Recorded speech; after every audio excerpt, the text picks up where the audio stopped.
Good morning. Another set of tough to read European fixtures. As I say, we're a month away from the Premier League beginning and about 3 weeks or less, maybe 2 weeks away from the start of the football season proper, with some familiar leagues throughout Europe: Belgium, Czech Republic, Poland. It's going to be a lot more readable than Champions League early Champions League qualifiers. Nothing much yesterday, I'm afraid. Just looking at the results. Got another example. Differdanga, red card. Klaksvik lead. So you'd have expected Differdanga to do something yesterday, but they were dominating. But then they got red carded, and that pretty much sucked the life out of their response to the 2-0 drubbing in the first leg. Trusting a Luxembourg league side, it's not quite the same as trusting Paris Saint-Germain, for example, with Kylian Mbappe. So that's what we're facing at the moment. Tennis-wise, worth having a look This market at is the now in starred play. matches from yesterday. And an interesting pattern emerging, I think. Potential on clay for the South Americans to dominate. You can see here against Ruud. Now, would I have traded this? Well, it's not a pre-Grand Slam event because it's on a different surface than the US Open. So it's very difficult for me to get into the headspace of particularly these favourites. Carballes Baena, though, did deliver. Won the second set. And Rublev had a bit of a fiery one in the first set. And again, he's playing a South American who are more adept on clay. So that's a completely new angle to think about. In Gstaad, Foggy continues on his merry way.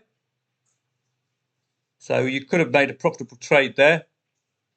Etcheverry, well, no trade there, to be honest. Tsitsipas, This market has been could have suspended. done with him losing the first set. And Struff, job done against a Swiss player. So a good performance from the Swiss player in his home venue.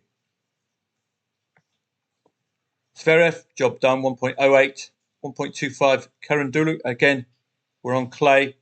We've got a South American. So that's a completely new look at the tennis trading. I'm learning it all the time. Making assumptions, of course, that South Americans and Spaniards will be more adept on clay. Heading off to Newport and lots of Americans on show. That was a bit of a shock. Nakashima against Bolt. I would have expected Nakashima to oblige. Vukic, job done there. And that's another angle I look at now. Australians, when they're favourite, we know they've got that fighting spirit. Chris Eubank, well, he did win the first set. He came through against Quinn. Harris, well, wasn't expected to win yesterday. Mickelson against Cressy, two fellow Americans. Just a break of serve, that was all that was needed for Mickelson there. Looking on to the football today, and it's a case of more unappealing early season Europa League and Champions League matches. We do have first leg results to work off. 2-0 lead for Wisla Plock, I think, or Wisla Krakow, against a Kosovan side, Lapi, who we know little about. But this gives us something to think about. Lapi must score the first 2 goals today to stay in. Tobol against Rosenberok.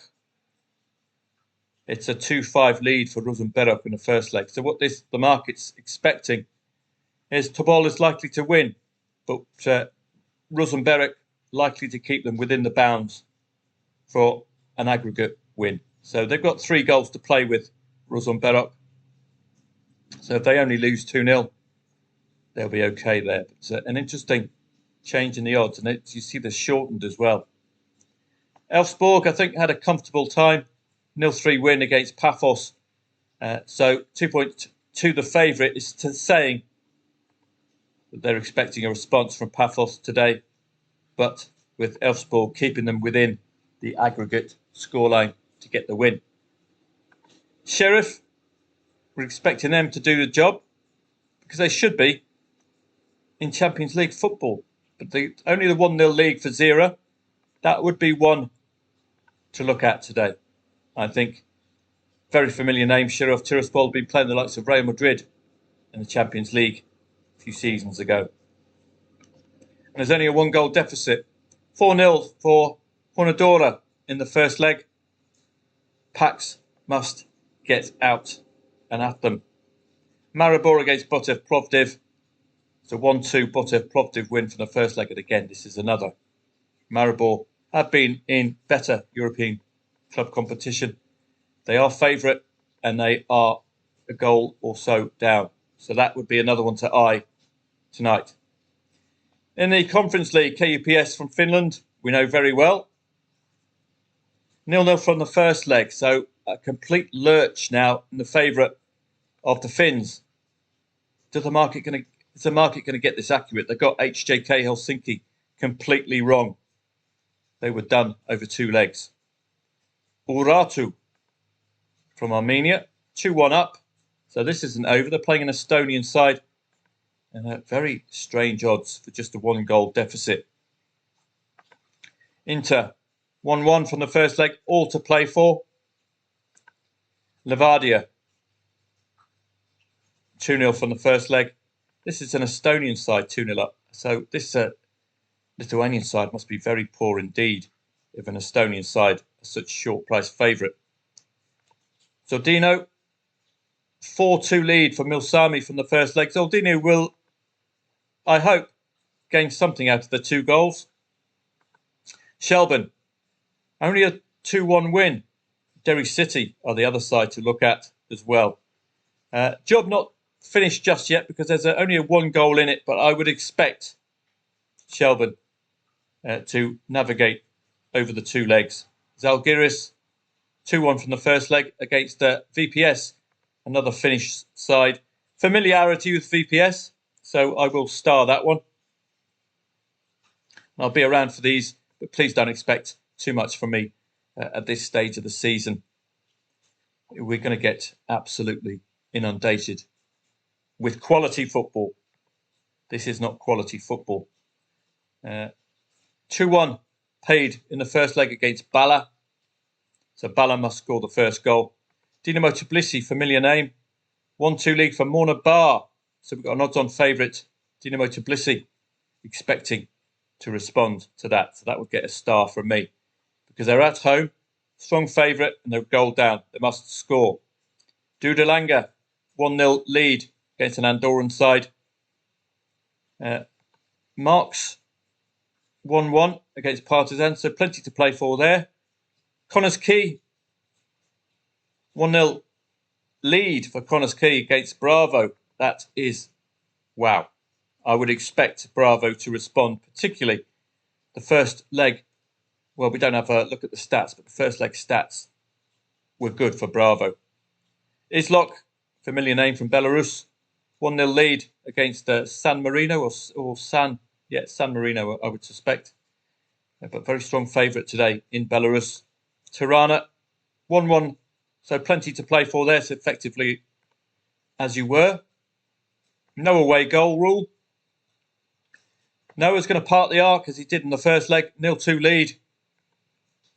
So looking good. But we've got an evens favourite, so that does suggest the market could see a comeback from Skendia.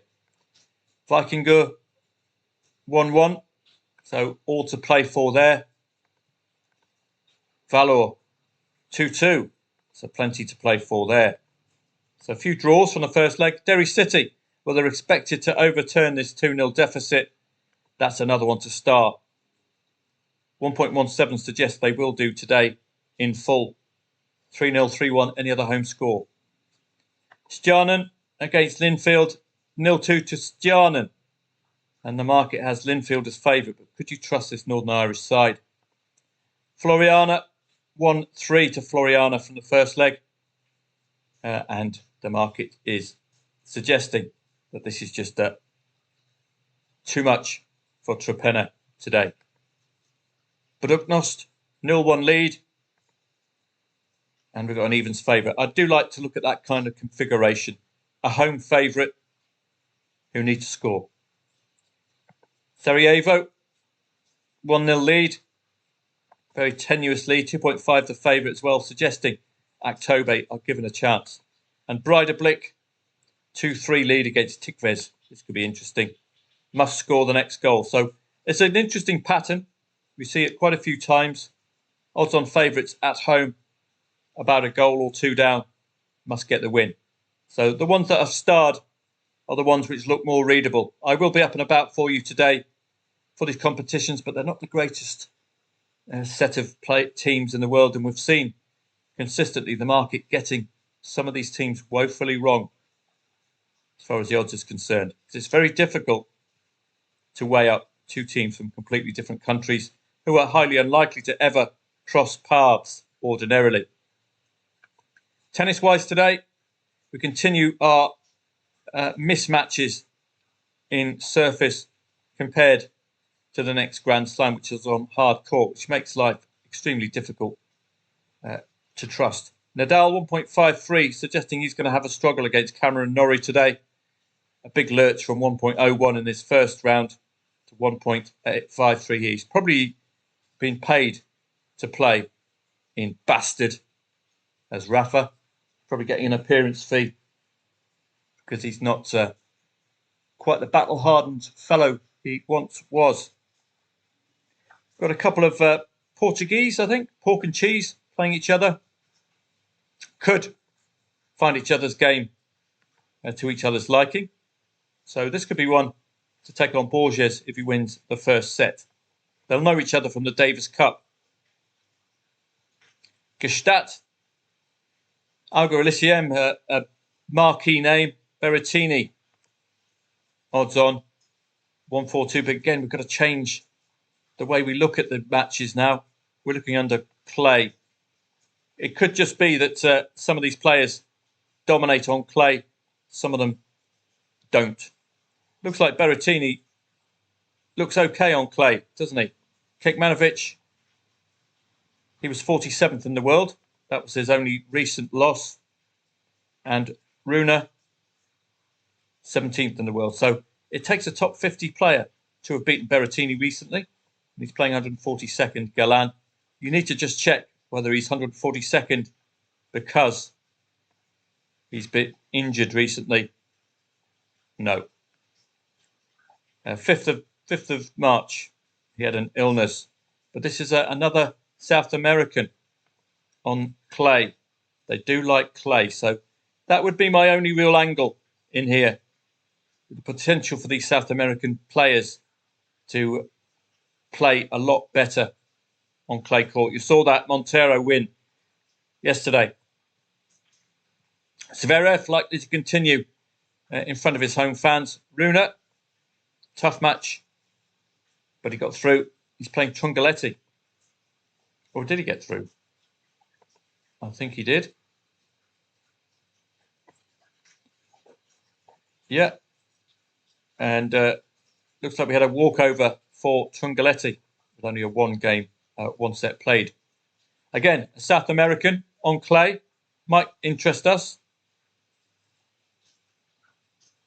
Elsewhere, that would be it from that perspective. The ladies' game, we've got two from the same country, but one of them very strong favourite here. So I always look same country because they might find each other's game more readable. Zheng has had a good season. Very reliable, very strong player as well. So Chloe Paquet. Again, I wouldn't be discounting Chloe Paquet. We saw this in the French Open. Winning a couple of matches when odds of 3.3 or higher, she will give you 110% cover every blade of grass. Are you going to mess with that? I'm not going to mess with that. So I don't think Carrie, despite being Argentinian on clay, I don't think she'll have the walk in the park that the market suggests. That would be certainly one to start. Again, my apologies if you're itching to trade. We've got to remain disciplined. I don't want to start relying on the likes of Differdenga from Lithuania when I've got my hard earned on it. We had a good set of fixtures during Wimbledon and the Euros, but this is the early rounds of the Conference League and Champions League and Europa League. These are not the most reliable player teams in the world. Trusting Linfield, for example, at 1.85. Do you fancy that? It's a bit iffy. I will see you around from 4 o'clock onwards for the early kickoffs at least. And I'll be focusing more on the starred matches, which have something for us to work with.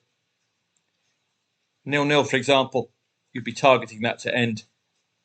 As long as KUPS turn up as they do in the Finnish Veikkausliiga, then we will be okay. But the problem we have with this competition is weighing up the opponent's strengths and weaknesses, because we're never going to cross paths with Una Strassen. I would suggest this will be the last time I mention the word Una Strassen this season. So that's the problem we have. Have a great day, and I'll see you on Telegram if there is anything from 4 o'clock onwards.